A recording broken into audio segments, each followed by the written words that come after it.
Sweeper வேலைக்கு ஆள் இல்லைன்னு சார் சொல்லும்போது குறிப்பிட்டார். ஸ்வீப்பர் வேலைக்கு ஆள் இல்லைன்னு செக்ரட்டரியேட்ல இருந்து ஒரு விளம்பரம் வருது. 127 பேர் போடுறான் அப்ளிகேஷன், 21 பேர் என்ஜினியர், 12,000 ரூபாய் சம்பளம். 10,000 ரூபாய் சம்பளத்துக்கு ஸ்வீப்பர் வேலை கூட்டுற வேலைக்கு போறான் சார். அவனும் என்ஜினியர் தான், நீங்களும் என்ஜினியர் தான், 1 கோடி ரூபாய் சம்பாதிக்கிறீங்க, என்ன சார் இது மேஜிக் அப்படின்னு கேட்டான். அவர் சொன்னாரு, in India you are producing only engineering graduates, in America we are producing engineers அப்படின்னு. என்ன அர்த்தம் தெரியுமா? 60 சப்ஜெக்ட் இருக்கு காலேஜ்லன்னு வச்சுக்கோங்க. 40 சப்ஜெக்ட் அரியர்ஸ் வச்சு 3 வருஷம் படிக்க வேண்டிய 4 வருஷம் படிக்க வேண்டிய படிப்பை 7 வருஷம் படிச்சு ஒவ்வொரு சப்ஜெக்டா பாஸ் பண்ணி 7 வருஷம் கழிச்சு ஒரு சர்டிபிகேட் வாங்கி, நானும் என்ஜினியர் தான், இந்த வடிவேல் ஒரு படத்துல சொல்லுவாங்க, நானும் ரவுடி தான், நானும் ரவுடி தான், அது மாதிரி நானும் என்ஜினியர் தான் ரோட்ல சுத்திட்டு இருக்கிறவங்கலாம் என்ஜினியரிங் கிராஜுவேட்டுங்கிறதுக்கு சர்டிபிகேட் வச்சிருக்கான், அவ்வளவுதான்.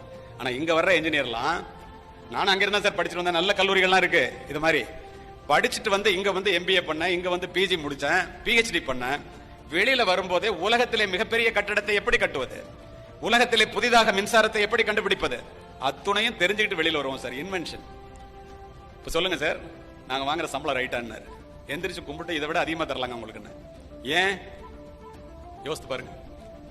எனக்கு ஒண்ணுமே வேண்டாம், நீ போய் கேள, வீட்டுக்கு போனோன்னு உங்க அம்மாட்ட, உனக்கு என்னமா வேணும்? எனக்கு என்னடா வேணும்?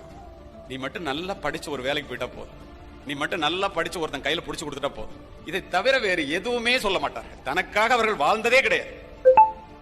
அப்படிப்பட்ட அம்மா அப்பா இதை ஒழுங்கா படிக்கிறது நீ செய்யணுமா, வேற யார் செய்யணும்?